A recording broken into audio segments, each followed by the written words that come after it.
I mean, this is a female engineer based on a real person, a real female engineer in the sport.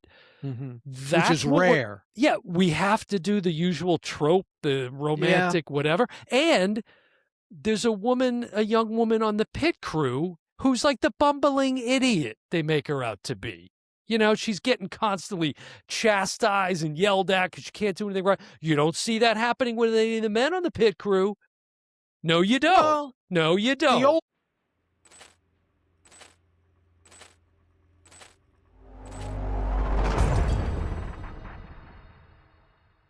Welcome to the O Brother Podcast. I'm your host, Dan Smith. Alongside me, as always, my brother from the same mother, Mike Smith. How's it going, Dan? You know, this might be the first time in O Brother history that we both have the heat on right now. Yeah. I think that might be the first. It might be a first on the O Brother And Podcast. if I was there, I wouldn't need the heat. Yeah, you'd be in your shorts and running outside playing. I'd be like whatever. out. But it's relatively cold here in Florida.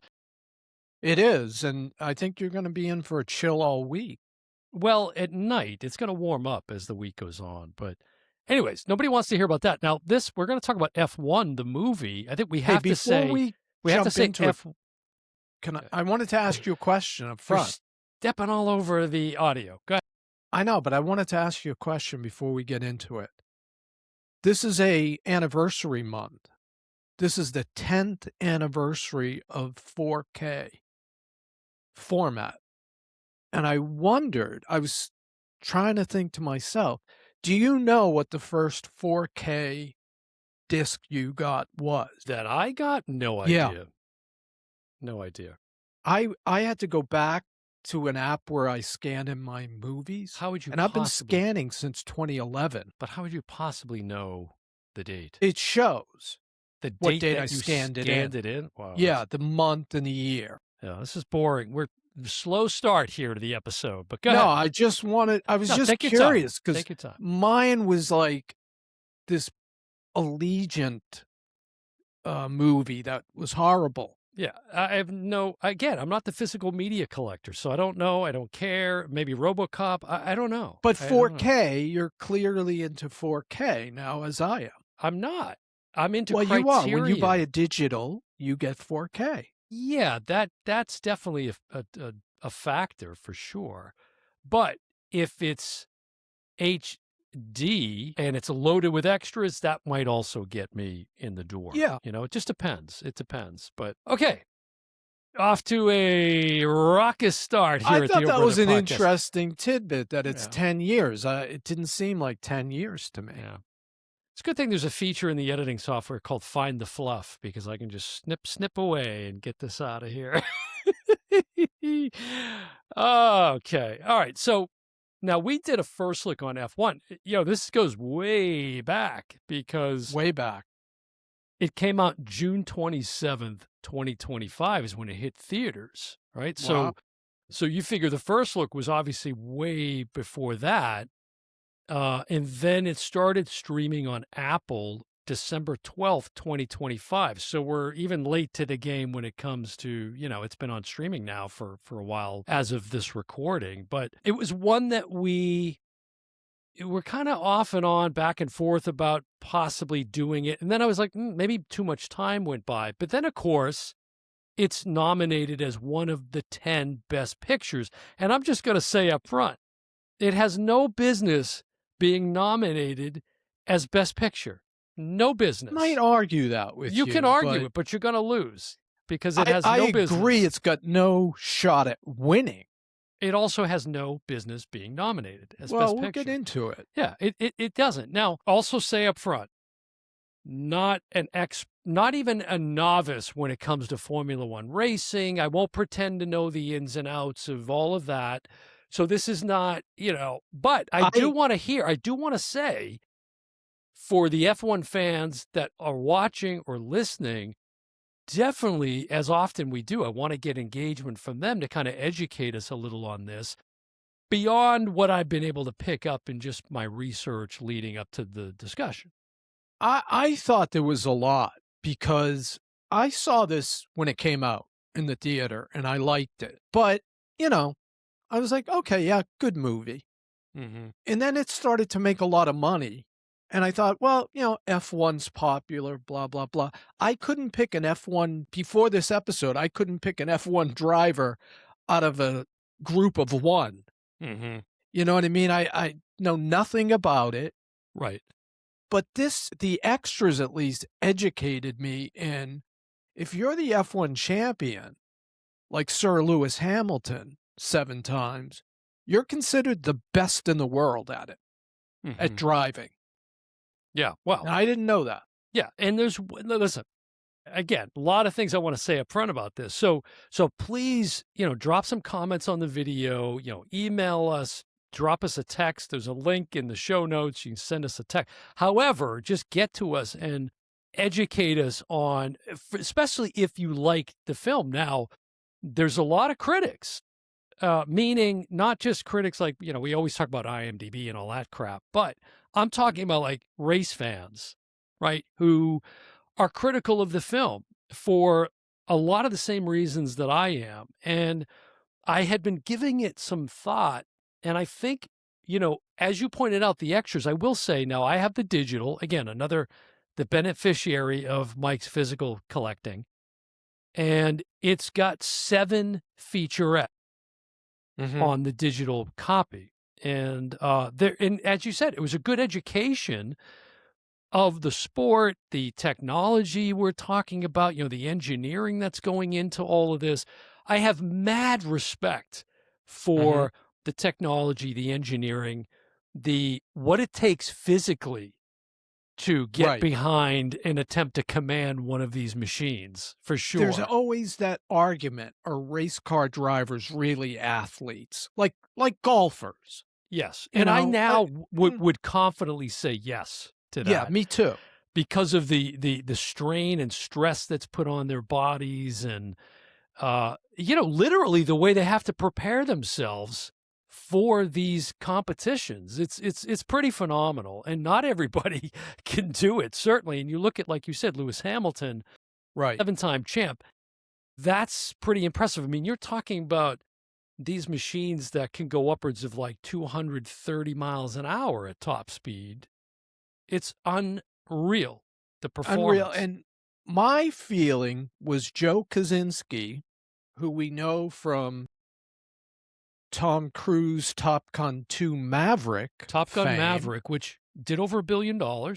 Right, put him on the map. I literally never heard of the guy. That's not true because we did an episode on Tron With Legacy, Tron, right. so you Was knew of he him. the He was architect? Yes, Okay. correct. I wasn't sure if I had the right guy or not, but I give him mad props for A, making a movie that somebody like me with no F1 knowledge at all, I Mhm, enjoyed it.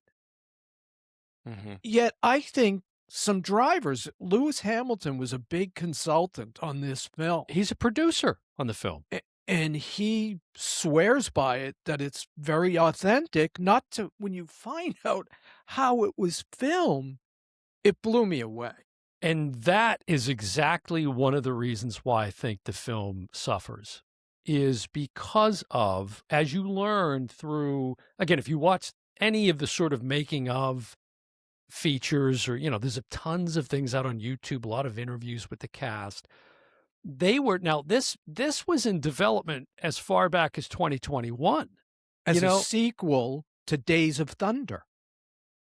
Did you know that? there's how would that even be possible? They're not even the same I league of know. racing. I know. It was titled originally Go Like Hell.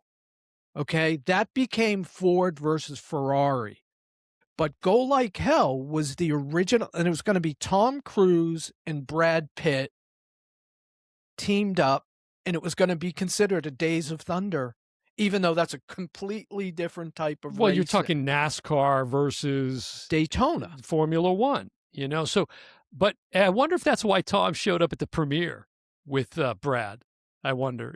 Well, it's They're interesting because they were famously in Interview with the Vampire together and apparently did not get along all that well. They were both kind of heartthrobs at the time, but I don't know if you've seen Ford versus Ferrari, but Yeah, I haven't. this blows that away to Now, me. what I haven't seen is, and I don't know if you know this, and I think this is a much more revered film on Formula One, which focuses more on the period back in the 70s, because this has been around 75 years, the sport. A film by Ron Howard, Mike, called Rush, that came out in 2013. I don't remember Wow. ever hearing of it. I did. Yeah, and so I'm interested to go and check that one out as well. But getting back to the point I was making about where I think one of the drawbacks here was that they were filming it, as you said, authentically, in the sense that they were literally going to these races Yeah. and kind of crowbarring themselves in to the Yes. actual event, right? But what that means is they have very, very limited time to shoot. There's all of these constraints on the production, right? And you're also trying to keep it secret, okay? And then you're talking, maybe you're getting 1 or 2 takes of each scene. Right. And Because the live broadcast has Mhm. none of the stuff from the movie in it. yeah, right. So like you said, they had to squeeze it in the middle of the real race, which I found fascinating. Yeah, like Brad and Damson Idris, who plays, his kind of foe in this in the JP, beginning. yeah. Yeah, exactly, JP. They're standing during the anthem for one of the races. Right.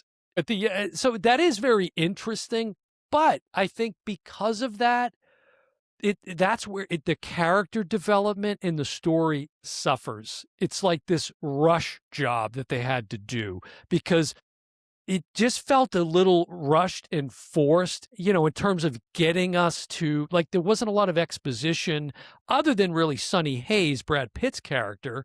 We know Yeah. a lot about his background, but we don't get to know a whole lot about, like, JP, for example. We don't know anything about his background. Just that he's like this new up-and-comer. But other than, a little bit of his relationship with his mother, but there's just not a lot to be learned there.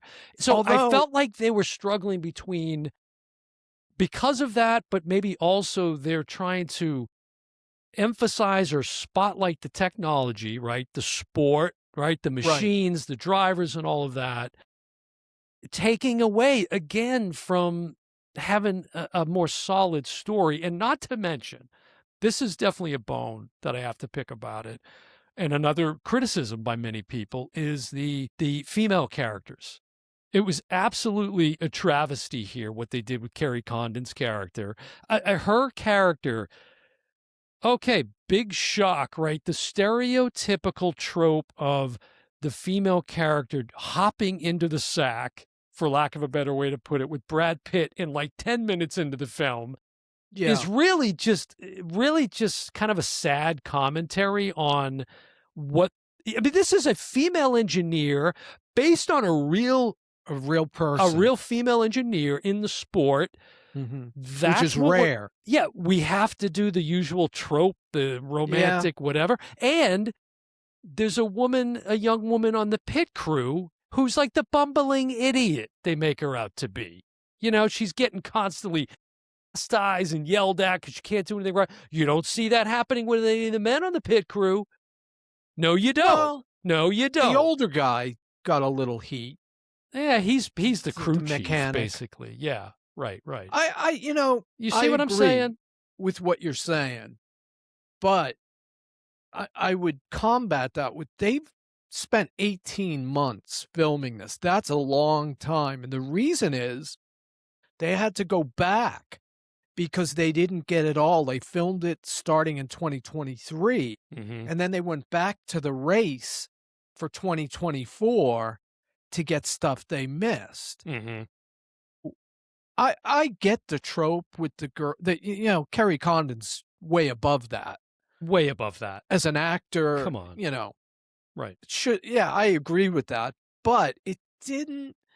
The authenticity of the crashes and the way you see how they were done. That's another criticism from some folks in the racing Really? world. Yeah, as far as I think, and again, I haven't followed the sport really up until obviously we've seen it becoming more and more popular over the last 3, 4 years. It's really exploded, right? It's I mean, everywhere. they were filming in front of 120,000 people at one Yeah, point. and I think many people have probably seen the footage of them racing in Vegas recently around the That was Sphere, and awesome. it was very cool. It's quite a Yeah, spectacle, but I just I think that it suffered from the things that I mentioned, and also this is another one where I feel like this would have been one I wished I'd seen like an IMAX, to be honest with you, because definitely. I wasn't as impressed with the racing sequences as I thought I would be. In fact, I ended up seeing a lot of footage of there's one, you may have seen it, where Brad Pitt gets in one of these cars for the first time out on one of the tracks, and that was more intense and engaging because I think the anxiety and all of the things that were probably like really going through his mind and all of that, it was much more entertaining to me than what I saw on the actual film. And I think, as you said, these stops and starts, and they're going to many locations around the world too, right? They're going to Abu Dhabi, Right. and like they're all over the place, in Europe, of course. And so, New um, Smyrna Beach. yeah, New Summer, yeah, in my backyard.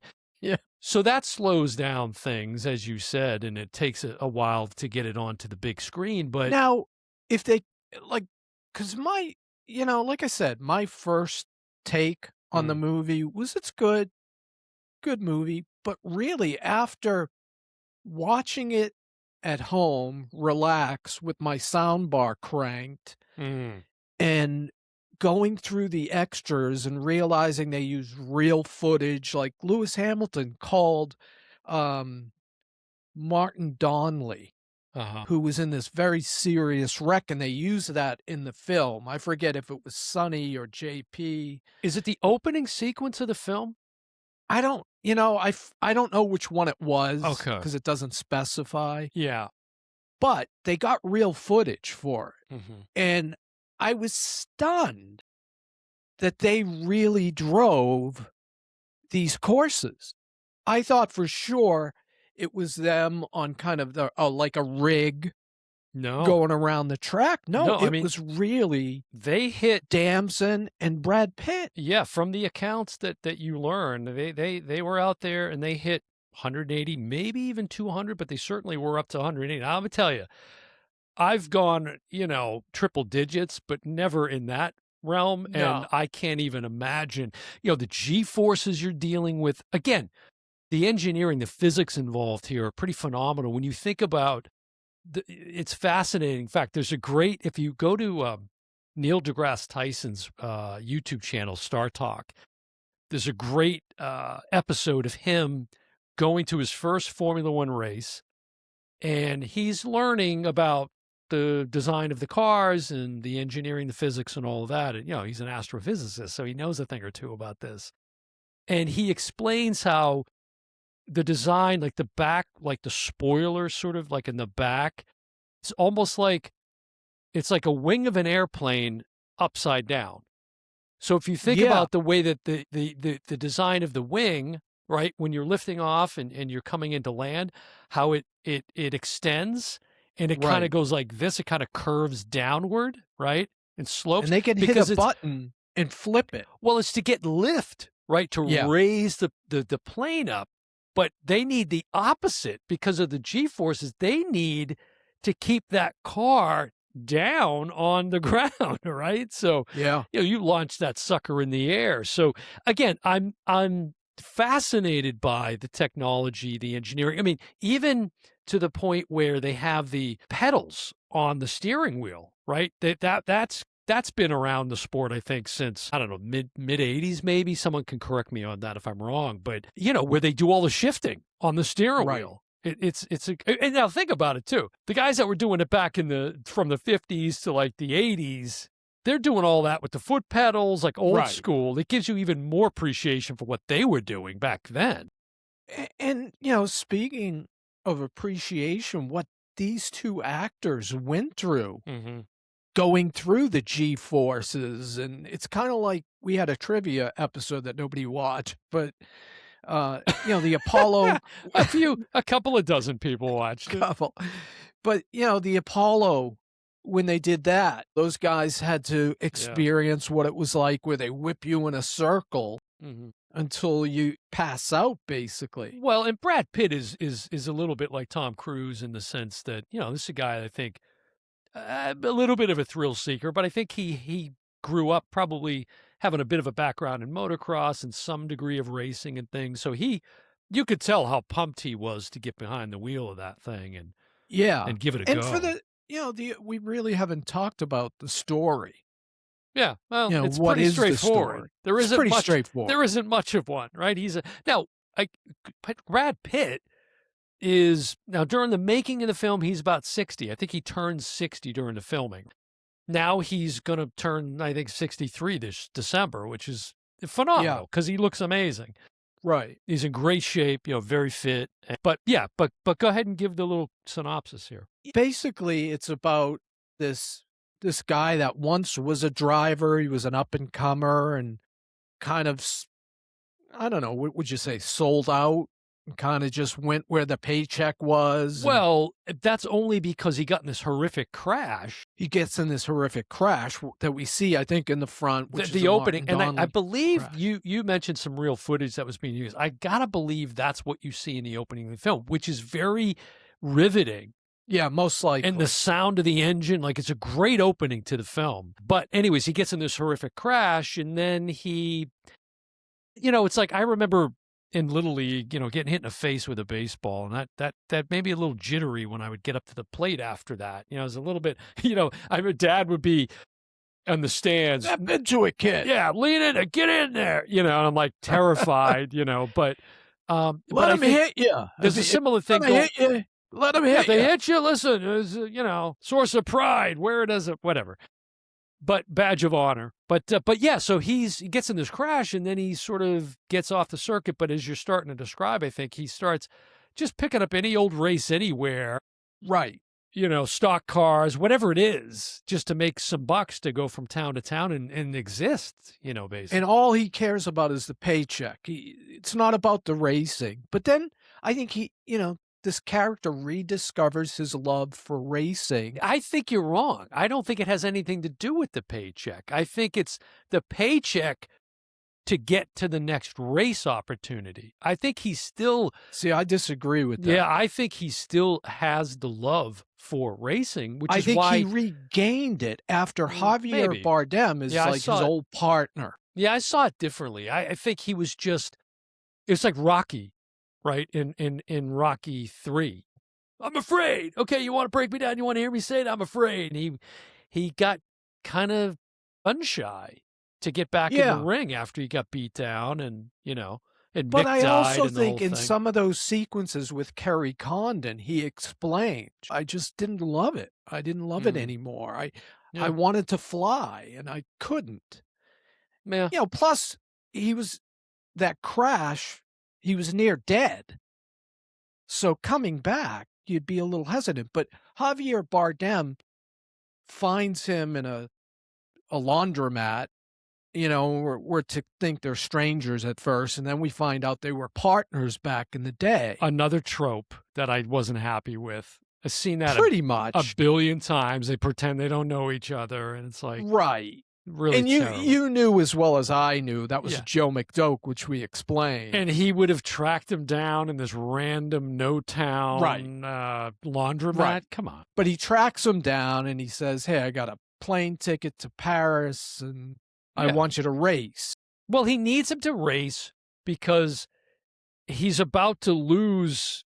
He's his in debt business. like $300 million or something Right. to this sponsor or something. And there's some kind of thing, there's some kind of clause that if he wins, he gets to keep it. Yeah. So, that's right. That's so a he little sketchy. Yeah, he convinces him, and then, right. there you go. He shows up, he meets Damson, who's the newcomer on the circuit, and Damson's like, "Hey, this is my team, not yours." The young hot shot. Right. Again, it's like another trope. Like Tom Cruise rolling on the motorcycle, this big hot shot, and Robert Duvall is like look at this idiot, Yeah. thinks he's all that, whatever. So yeah, that was it's a lot of tropes there. So I started to Yeah, have and a I problem get with that. it. Yeah.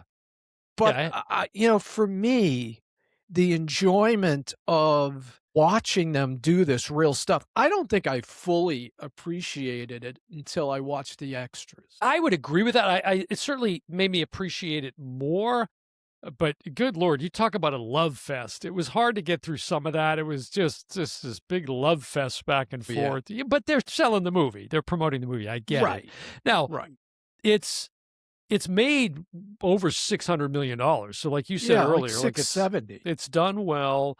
Didn't have a ton of competition along the way, but it did. I think it dropped like 51% in the second week or something. Which is actually good. A 50% drop isn't bad. An 80% drop, yeah. then you're in trouble. 51% is pretty significant. Now, but 51 is considered about right, believe it or not. Mike Office Mojo over here.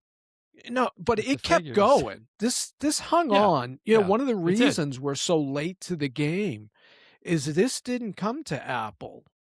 Right. Well, they really re-released quick. it, and they re-released it briefly too in IMAX because Yes. it was doing so well. This was also impacted by the SAG-AFTRA strike as well. That was another thing they had to contend with. Right, and in some of the extras, you see them wearing masks, so the pandemic was in play at some point. Yeah. It was towards the tail end, I think. What I found interesting, it was the 9th highest grossing film of 2025. Not a good testimony on 2025 box office, but the highest grossing film for Apple Studios. Okay. Correct. The highest grossing racing film, depending on how you define that, I suppose. Right. And this was the most shocking of all to me. I could not believe this. The highest grossing film in Brad Pitt's career. Yeah. How is that possible? Well, number 2 was World War Z. That's true. So So is that- it close? Right. You He's know what I doing mean? okay. Like, He got- I'll take this over World War Z. Now you're talking a budget somewhere between 2 and 300 million, And they whatever. dispute it. They but, dispute it, whatever. Brad is doing just fine. A cool 30 million for his troubles Okay. to I play didn't in the know that. sandbox. That's not too shabby. Now, Now, Apple I- maxed out I their don't think profit.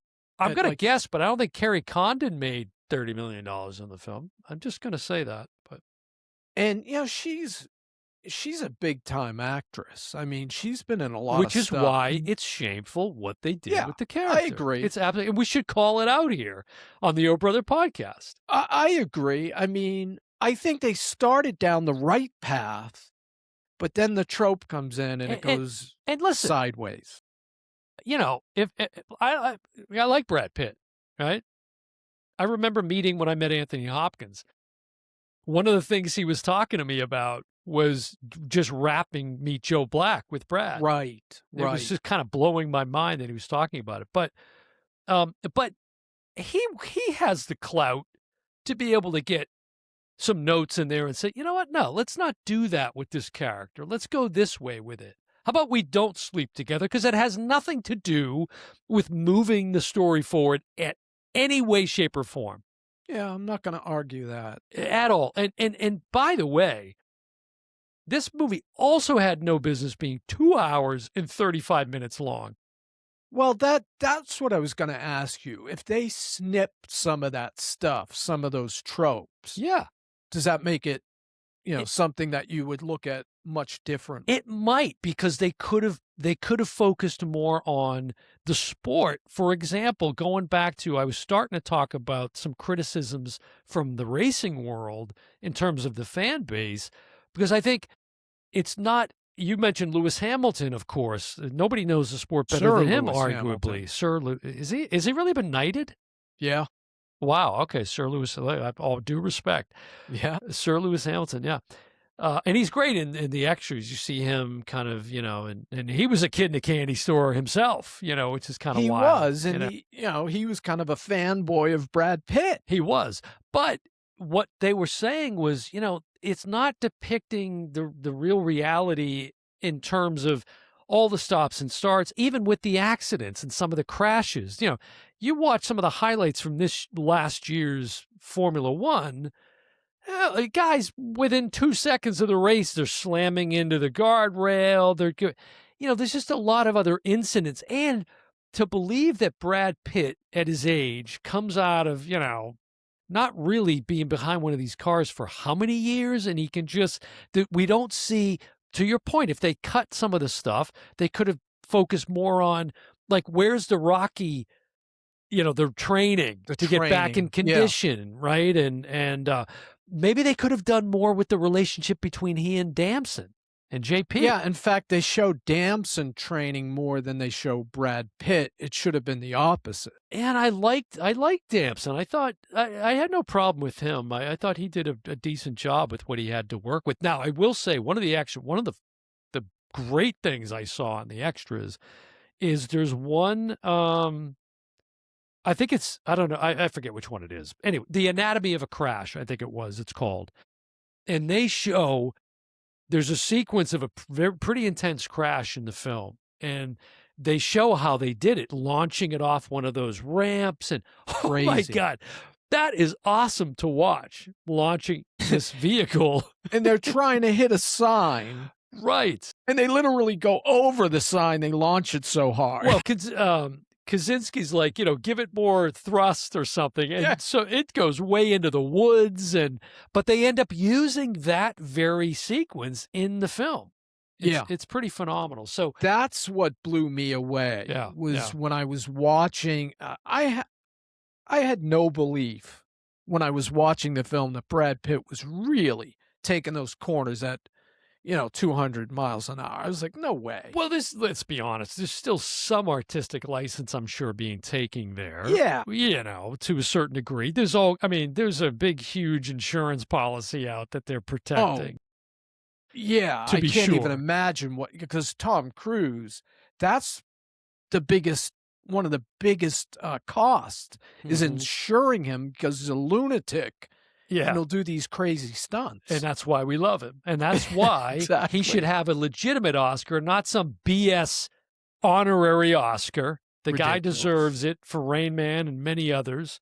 But we won't go into that. Go watch the episode we did, Why Tom Cruise Should Have an Oscar. Mike, IMDb has a Metascore on this film of 68. Rotten Tomatoes, 82% from the critics, 97% from the audience. So the tomato meter, or whatever they call it nowadays, is way up there. I'm probably more where the critics are here, around 82%. I think that's pretty fair. And I'm shocked, but I'm at the tomato 82.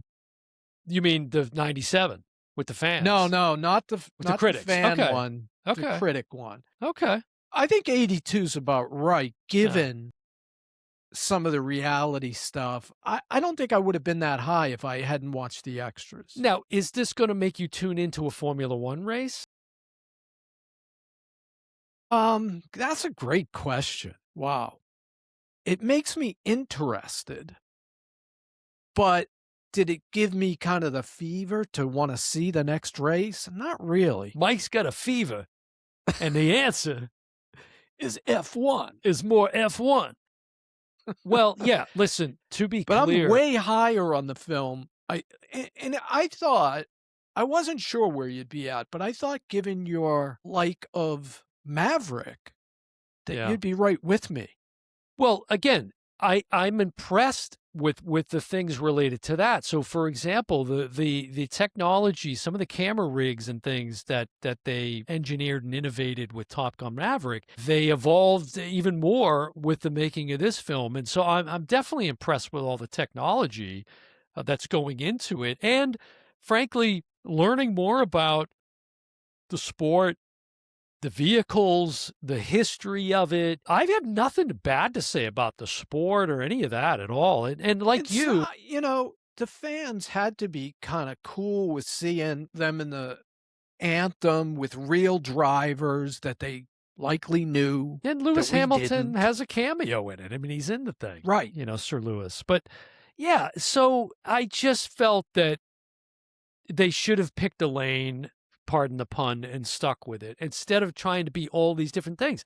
we didn't need the relationship angle because frankly, they didn't have enough time to develop it. And what we end up getting is, quite frankly, again, insulting to women, insulting to Carrie Condon as an actress, and just was unnecessary. It did nothing to advance the story at all.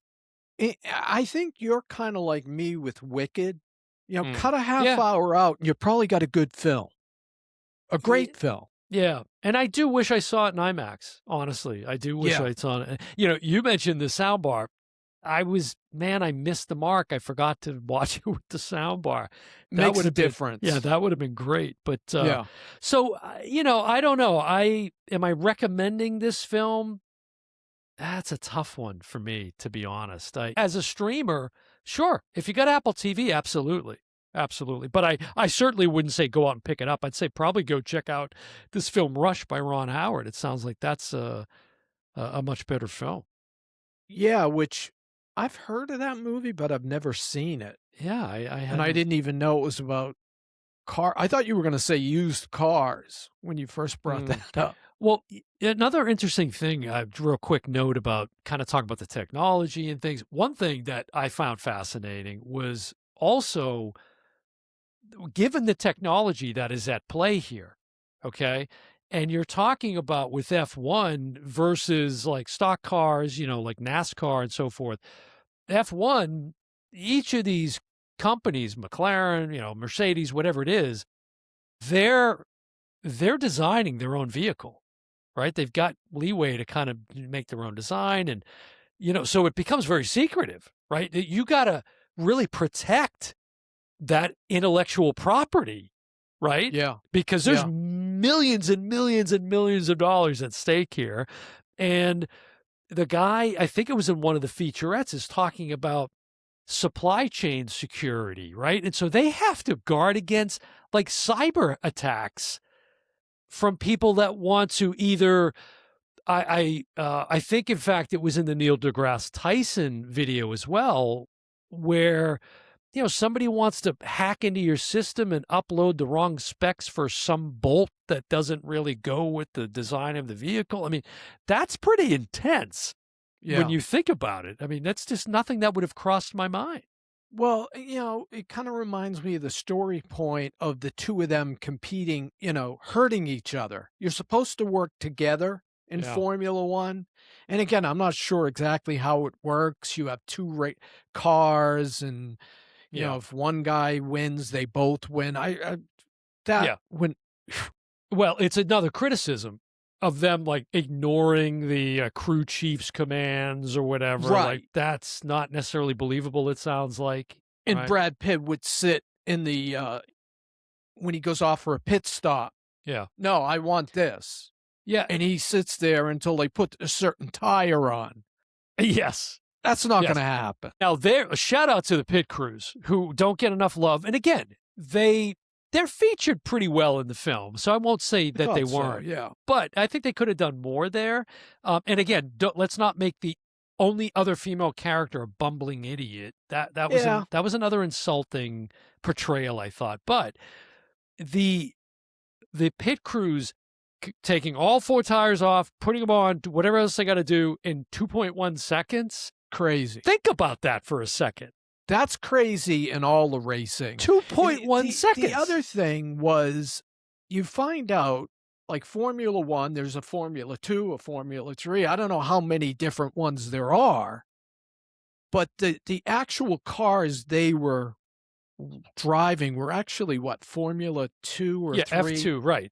I don't know that there's more than F1 and F2, but we'll certainly plead ignorance on that. But Yeah. yeah, Somebody can educate us there. they were using Formula 2 cars, and they kind of modified them to look like Right. F1 cars. Now, I would be interested to know for those F1 aficionados, how did that come off in the portrayal of the film? Is it believable enough or whatever? Could you really tell? And maybe And what is the difference? I well, mean, a lot of it, I think, has to do with the engineering, some of the design, certainly the performance. I mean, the F2 is not reaching top Right. speeds of the F1 cars. They're probably maxing out at maybe 200, whereas the F1, you're talking like 230. You're Yeah. kidding. I can't even 2:30. I'd be leaving a deposit, if you know what I mean, down in the old nether regions. Now I did, it's interesting. Before I knew about the Days of Thunder sequel, Mm, uh, when I first started watching it, that's what came to mind was mhm, Tom Cruise mm. and Days of Thunder. Yeah, which I love. I love that film, and same as you, and that's a tidbit I hadn't heard, that there was this Yeah. connection, that it was going to be a sequel. I didn't know And they're that. they're talking about a sequel to this film, Yes. but next up on Kaczynski's plate is Miami Vice. Oh, interesting. So let's see Okay. what he does with that.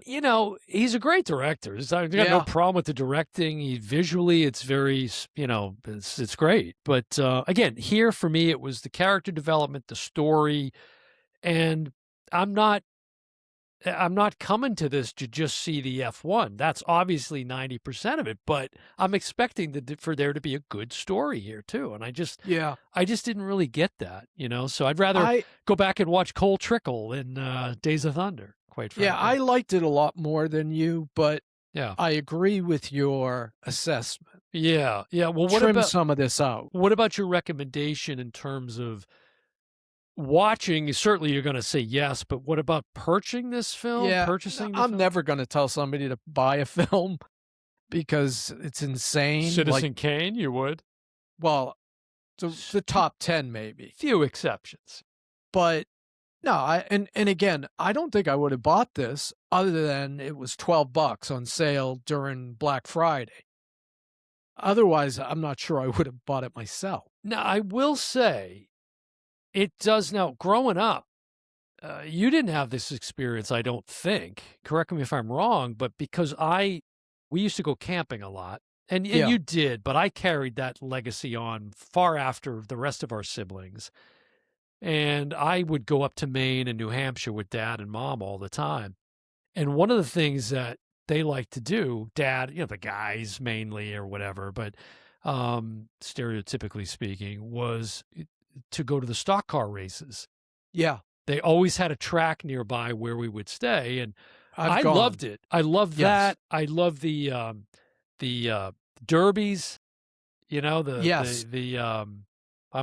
the name's escaping me here. There was a buddy of mine that was a drummer. We were drummers together, and we skipped only one practice in like 7 years. Give him a shout out on the Old Brother podcast. Paul Sagany.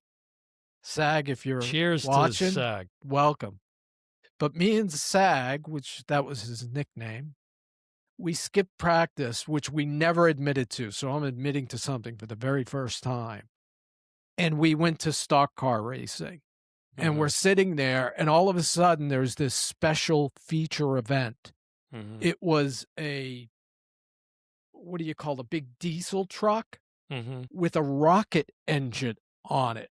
Yeah, sure. And it went, 0 to 60 and whatever. Yeah. But the rocket engine was so powerful, it tore up the track. So Wow. as it went down, you saw the track just flying.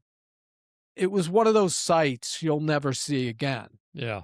Yeah. And that was it. They had to end the event because they ruined the track. Yeah, I enjoyed it. I mean, I had an affinity for this kind of thing back then. It's kind of fascinating as a young kid, but never kept up with it, but it does make me, my point here being that it does kind of make me like, if I had the opportunity to go, I would go.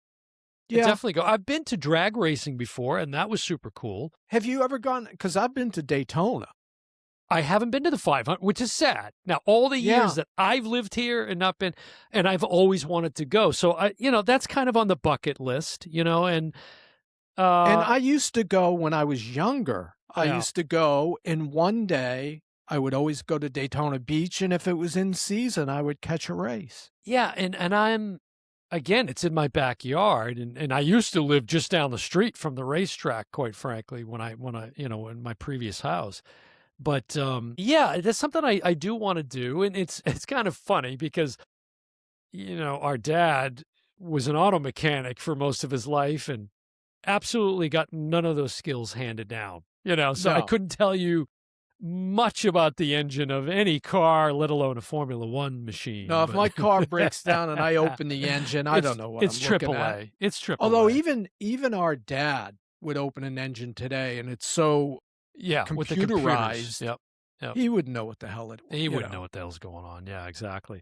But well, there you go. F1. Mike, anything else to say about F1 the movie? No, I liked it. I liked it a lot. That's After seeing it a second time, Yeah. the first time I liked it, Mhm. but then I saw it the second time and it really kind of grew on me. After the extras, I was even more Yeah. kind of stoked about it. But I totally get your criticisms. Yeah. And I think they're valid. Yeah, split decision here, but I'm glad. I mean, I'm glad to hear that you enjoyed it. And again, overall, again, things I liked about it and things I'm a little bit critical about. So It had a great popcorn bucket. it certainly did. We featured it on an episode of the O Brother podcast. Actually, yeah. Now, if there's a sequel, I would hope that they would take some of these things into consideration that have been criticisms from not just the O Brother podcast or me, but others, right? And maybe do something more. Let's get more of a spotlight on Kerry Condon's character, female engineer here. Like, let's support that, I think. So, And, But- to my credit, Wicked did a sequel, did not listen to my criticisms. And how did Wicked for Good do? Not in the top 10. not in the top 10. Yeah, not in the top Nope. 10. Well, there you go, Mike. F1 review is in the books for the O Brother podcast. I do want to say this can be a bonus clip for anybody that's still tuning in at this point. But another sport that I continue to have a great affinity for and respect for is the sport of wrestling, professional wrestling, entertainment, right? Sports entertainment, to be clear. Right. But this series on Netflix, Unreal, is Yeah. unreal. It is so good. I mean, did you finish season 2? Not yet. I'm like in the 4th episode. Let so me I'm- just tell you. So there's only 10 episodes between seasons 1 and 2. It's on Netflix. It takes you behind the scenes of the WWE and kind of pulls the curtain back. way back, like Yeah. way back than it's ever been. And you and I are OG. We grew up like that was absolute taboo, Right. right? And so And even one of the members who's basically kind of a manager now, Mhm. Paul Heyman, right. is like, I don't agree with this series. I don't think you should be interviewing me. Exactly. He said, just depose me. I'll just pretend it's a Right. deposition. You ask me the questions, I'll answer the questions. But yeah, that's how we grew up, right? But it doesn't take away from that. It No. actually makes me appreciate what's happening even more so. These are world-class athletes. And these are world-class storytellers. We're talking about stories, and they know how to do it. And I got to tell you, the cliffhanger of season 2, Mike, wait till you get to it's just like, oh my God, they left me wanting season 3 so bad, which they are going to do season 3. So I'm excited, but that's just a quick little plug for Unreal on Netflix. It's really, really I thought good. you were going to say soccer. I was going to be like, I'm out. Nope. Not going to happen. Never going to convert me on that one. Sorry, not going to happen. No I don't offense, know, but man. I'd FIFA rather this year. rugby is about as close as you're going to get me to that. I cannot be converted. That just won't happen. That's something I know. Anyways, all right. There's the O Brother Podcast F1 the movie review. Mike, I think that's going to do it for this episode of the O Brother Podcast. I've been your host, Dan Smith. Alongside me, as always, my brother from the same mother, Mike Smith. And of course, we're going to see you next time. Bye, everyone.